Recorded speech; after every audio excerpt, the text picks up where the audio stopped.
Hi, everyone. Greetings. We're in the Pure Worship book. We're on page 106.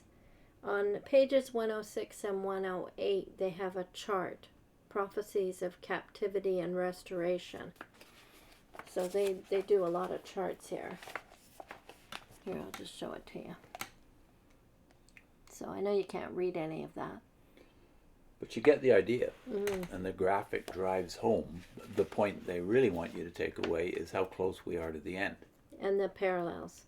and that we are fulfilling, the Watchtower is fulfilling these Ezekiel prophecies. Yeah. On 108, they have another one, which you should look it up.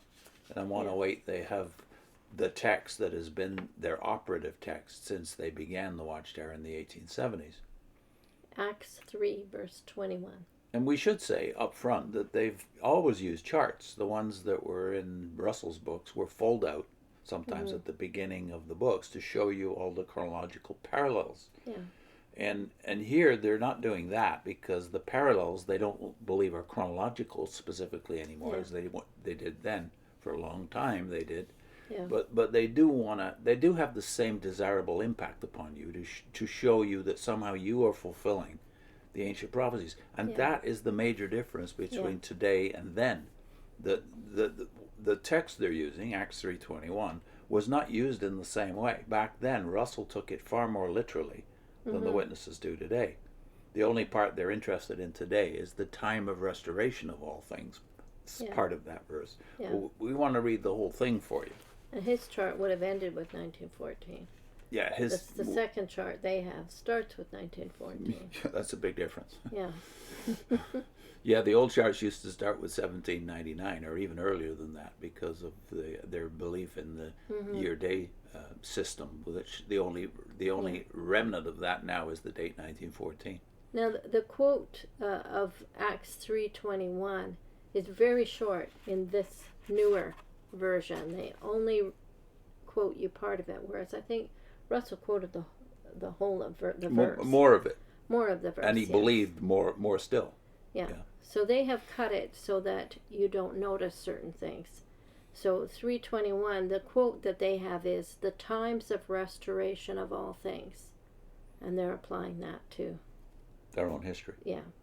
But what does the text actually say, even in the New World Translation? So we're going to read more than just that little snippet. We'll read from 19 to 21. Repent, therefore, and turn around, so as to get your sins blotted out, so that seasons of refreshing may come from Jehovah himself. Again, Jehovah wouldn't have been in the New Testament. It's the presence of the Lord in the ESV. And he may send the Christ appointed for you, Jesus. Heaven must hold this one within itself until, that's the part they leave out, until, and then they've got the times of restoration of all things of which God spoke through the mouth of his holy prophets of old. Now let me read that latter part from the ESV. Repent therefore and turn back that your sins may be blotted out, that times of refreshing may come from the presence of the Lord, not Jehovah here. That's an add-on. So whose presence is going to be revealed at the end of this time? That he may send the Christ appointed. Notice for you. Who's you? Well, he's talking to a Jewish audience who he's commanding here to repent.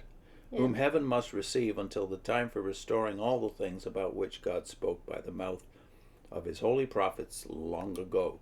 So obviously Peter is tying the coming of the Lord visibly to the time when Israel repents of its national sins, and then all of the prophecies that were given through the prophets of old time will be fulfilled. Will come true. Now Russell believed that. That's right. So in theirs, there was something that when you said that, I thought, in their chart, they talk about the millennial reign. So they've got 1914, and then a space, and a cut off, last days, Armageddon, and then they've got the millennial reign. And they're saying that Peter is talking prophetically about the millennial. that's not what Peter was thinking, because Peter didn't know anything about millennium. Why is that? Because the book of Revelation hasn't been written yet, so there's no 1,000-year reign. He's talking just about the prophecies of the Old Testament here. This is the Pentecost speech, right? So no, this is the second speech. The second speech. Yeah. So it's early days. Yeah. So you have to think, what did his audience believe?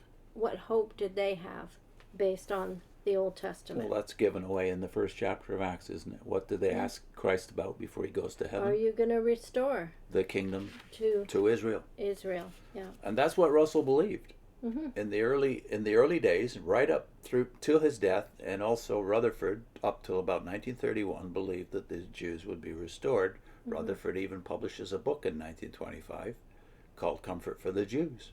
So Russell believed that Christ was invisibly present, but would return in 1914.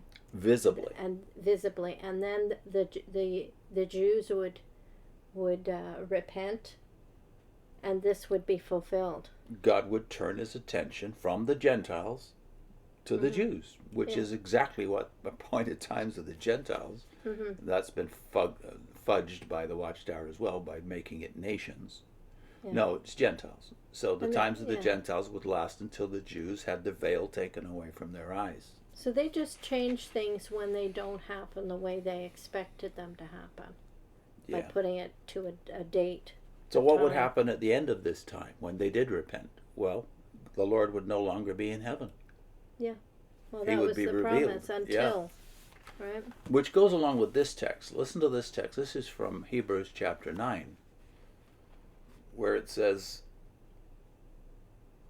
this is verse 27, just as it is appointed for a man to die once, notice that, nobody dies twice, you die once, and after that comes judgment. So Christ, having been offered once to bear the sins of many, will appear a second time, not to deal with sin, but to save those who are eagerly waiting for him. Mm-hmm. So are Jehovah's Witnesses eagerly waiting for Christ to appear a second time? Mm. No, they're not. They have another hope, which is an invisible king will always rule over us through this organization, through the millennium. That's substituted for the Jewish belief that a visible king would rule over them. And that visible king, in much of the Old Testament prophecy, is not the Messiah, a human being only. He's also Jehovah manifested, literally, just as he was manifested in the Shekinah glory in the original temple. Thinking Zechariah 14. Yeah, all kinds of texts. Mm-hmm. This is the thought over and over again of the prophets anyway, that one day Jehovah will manifest himself visibly on earth. Yeah. And Russell still believed that, and so did Rutherford for a while. Mm. But it's hidden from the eyes of Jehovah's Witnesses now. Mm-hmm. What is our link? We're linking two videos.